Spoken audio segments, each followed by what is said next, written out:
İyi günler arkadaşlar. Kanalımıza hoş geldiniz. Yepyeni bir video ile karşınızdayım. Elçin Sangu ve Barış Ardus'tan yepyeni karelerini sizler için düzenleyip video haline getirdim ve sizlere sunuyorum. Umarım beğenirsiniz.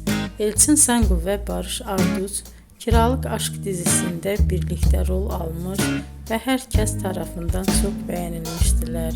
Biz de onların en güzel ve en özel karelerini sizler için hazırladık.